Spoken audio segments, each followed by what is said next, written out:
Hello, this is Ken Barron from the NABWMT, joining me from a parking lot. I don't know where is Dr. Michael Lyde.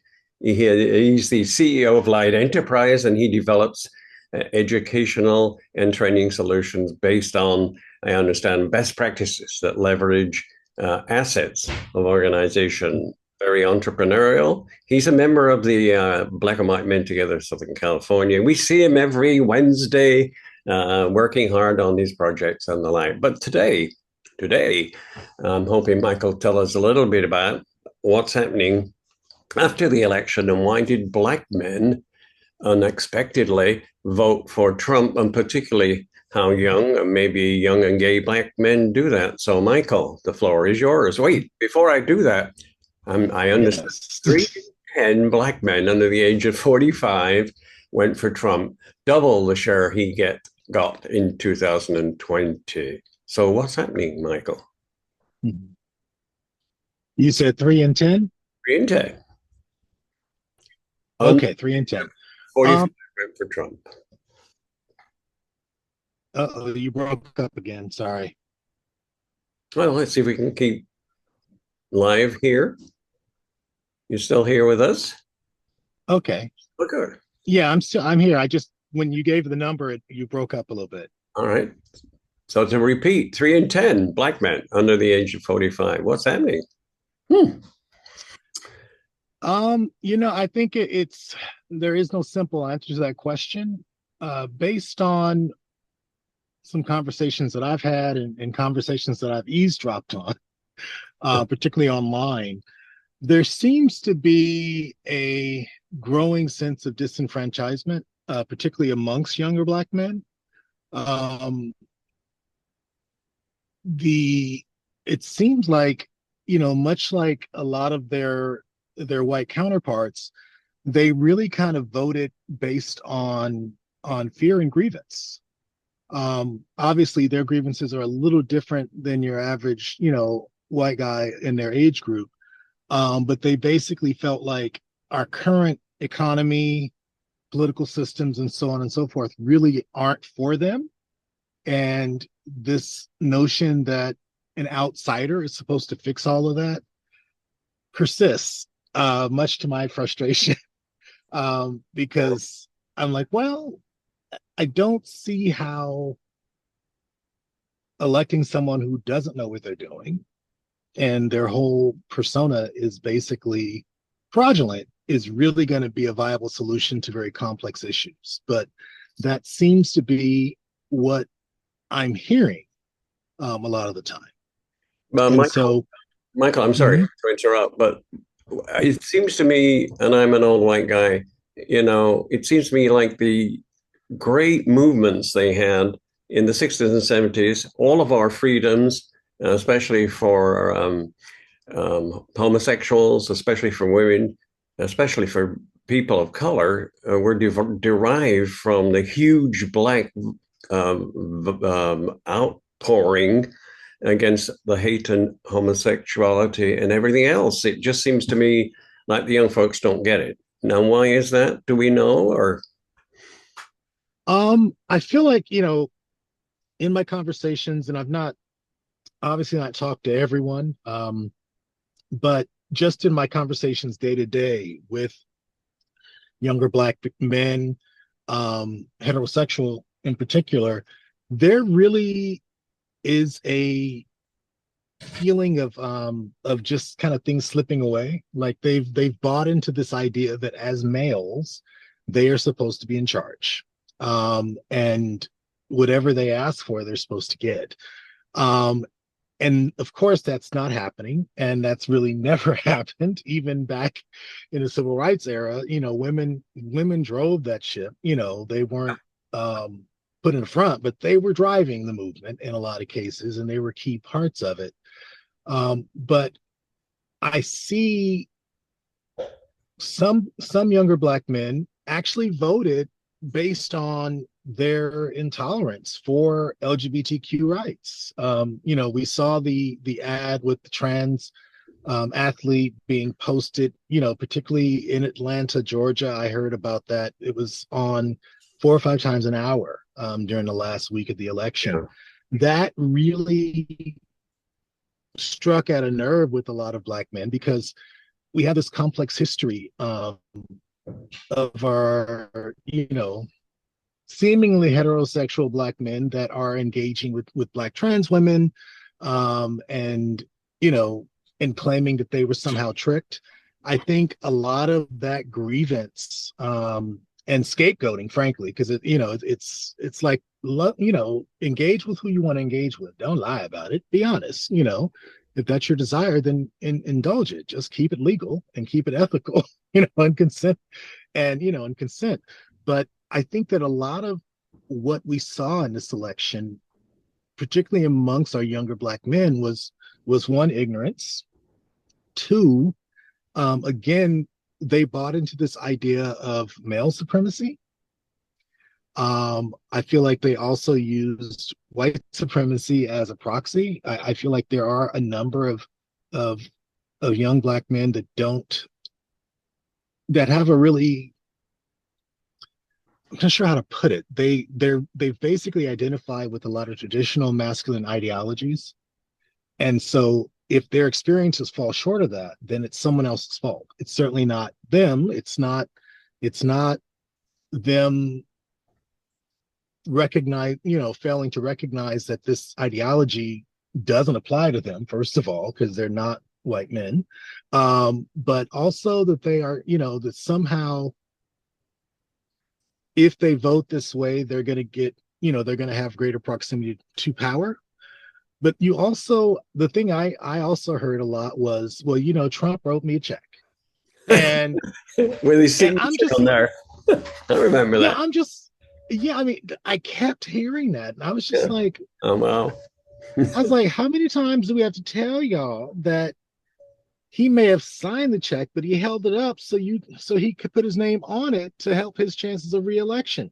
He Right. didn't want to send you a check. It's like, but so it's I think there's just a lot of nuance that a lot of our younger brothers are just not engaging with. I think part of that, I think it's systemic. I blame on some levels our educational system that's been eroded, such that critical thinking is really not on the table That's true. anymore. And you also have, I think that a lack of critical thinking and a lack of willingness to engage with the complex issues in this election and any other. I was listening to a show, the Karen Hunter show.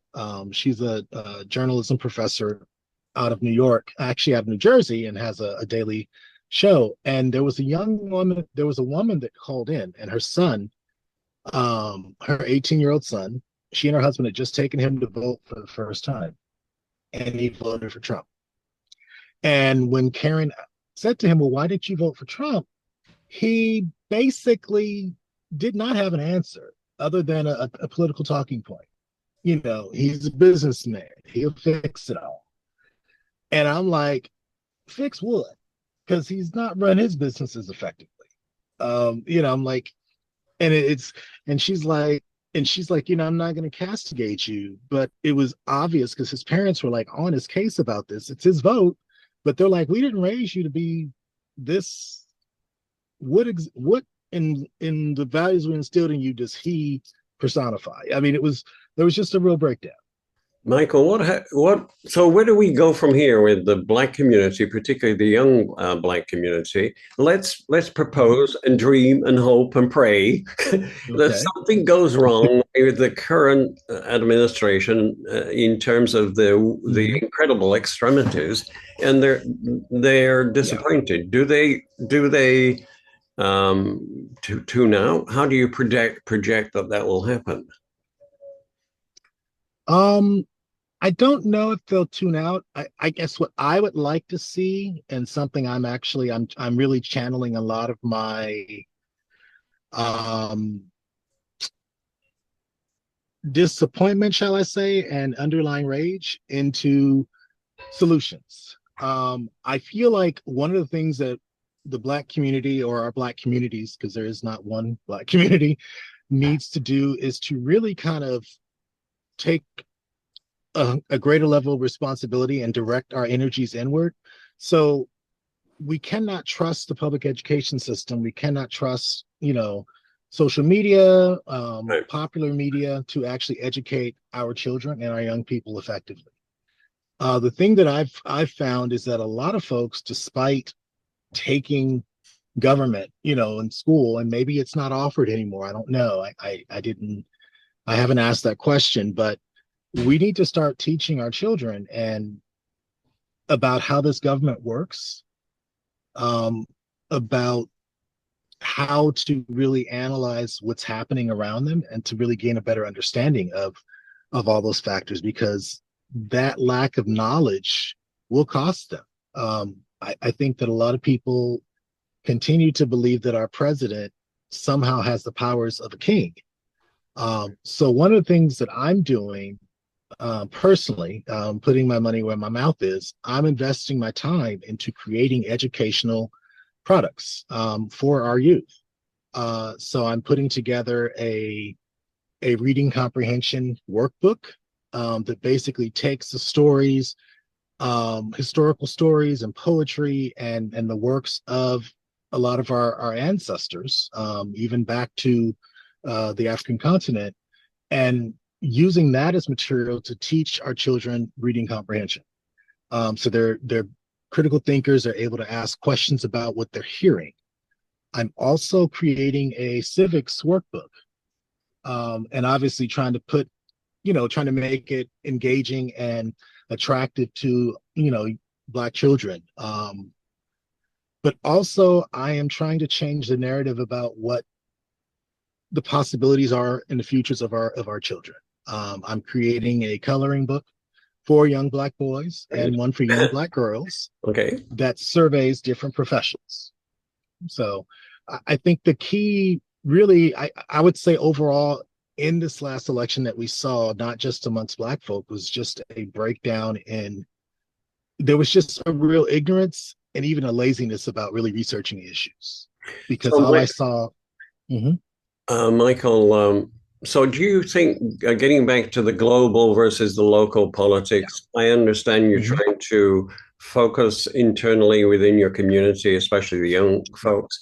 Have we lost that in the Democratic Party? And are we focus? Should we focus like you are on the local level? And I'm into politics, but mostly on a national mhm, level. But at the local level, it seems like that's where the Republicans did a good job. I hate to see that, but mhm, nowadays yeah, it seems like we're pushing against a huge amount of mistrust and mhm, misinformation. So, yeah, on a local basis, I applaud you for doing it, in a concise manner where we can talk to young people, starting from the mhm, scratch of what it should be, and mhm, that's wonderful. And yeah. to answer the question, you think the Democratic Party's lost on this in terms of education, and where should they go? Um, you know, I almost wonder, democracy, one thing I've realized in the last three election cycles, democracy is complex. It's not easy.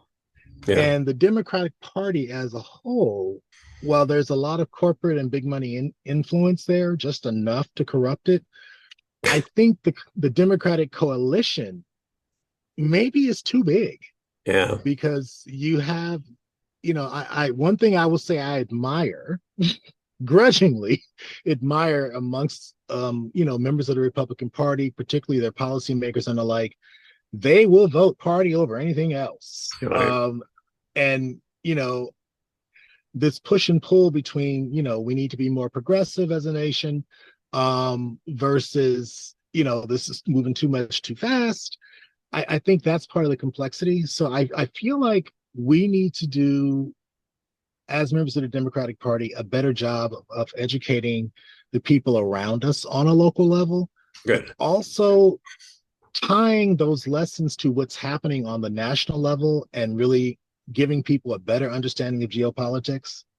One of the things, I started listening to Ta-Nehisi Coates' book, The Message, and it was, I'm barely a third of the way into it, so I haven't even gotten to the part that got him in all the trouble. Yeah, yeah, I You remember. know when he, when he went to Gaza, Yeah, right. but just I think the ethos in there and just the I could feel the level of because his brother is sharp and he's done the homework. There are things that he knows and understands that the average Black person does not. Those things don't get to our into the complexity of that thought does not get to the folks in our neighborhoods. I would say one thing that I benefited from, and I appreciated more as the days go by. When I was in high school, I was in the Upper Bound program, Oh, and I yeah. was the only student in my class, I guess, because it was during the school year. It wasn't the summer program; it was the school year. So I was a history class of one. So I worked with the professor one on one, which was unnerving some days if I didn't finish the reading because he would look at me like, "What did it?" But that's another story because I'll go on a tangent with that. But the thing I took was he introduced me to concepts that I never knew existed. Introduced me to the Moors in Spain and the transatlantic slave trade in full, and looking at that as a historical artifact and that level of just detailed, I'm going to take you by the hand and walk you through this. You start to see the parallels, and I wish I could remember that man's name because I'm so grateful to him for that. But I guess that was what nearly 40 years ago that I got that instruction. So he might not be with us anymore. But knowing him, he's probably a vegan and living quite well at this point. But So, yeah, I Michael, guess. you know, I'm kind of a same mind with you.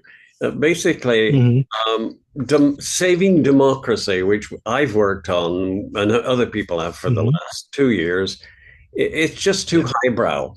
What we're doing right now yeah, is not appealing to the average person that doesn't want to tune in that much. And again, back to the mhm, local setup, yeah, it seems like people just want to know about their job. They want to know about the economy. mhm, And thereafter, yes, they'll hear mhm. a story about, people who are famous, have helped other people out, and they will get on social media. But I'm with you, Michael. I think now we need to start from Mhm. the grassroots. Well, our time's almost up. Yeah. I'm so excited. We could Wow. catch you while you're en route to where? The airport? Where are you going?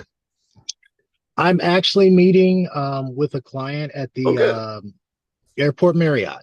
And it's a strategic session with the client as well as one of my associates. So And we that's got a and book that's we're trying to basically finish. what Michael does. He roams the universe, telling people about how to do a better job in terms of educating people, and we appreciate that for him. Michael, how can anyone get in touch with you? You want to tell us? Well, sure. You can actually reach me at michaellyde.com. So Okay. that's MICHAELLYD as in dog, E as in egg.com. That's my blog. And the name of my company is Lyde Enterprises, which again is my last name, and enterprises like the starship.com. Okay, but Michael, thank you so much. Yes. I've learned a lot. I think our conversations on young Black folks and where they are and where they'll go is really, I think, would help people out. Again, good luck with your Okay. client. And I guess we'll Thank see you. you tomorrow because I see Michael and I meet every Wednesday at Hot Yeah. Java in Long Beach. If you're around in that area, come in and listen to those wise words of Dr. Lyde, should you wish to do Oh, so. I'm Okay. wise. This is I'm working on it. okay. Ken Barron from the National Association of Black and White Men Together. You can go on our website, nabwmt.org. And of course, we'd like you to listen to the podcasts, one of which Michael's been only too gracious to help us out. Mhm. Thank you, Michael. We'll be Thank in you. touch. Bye bye.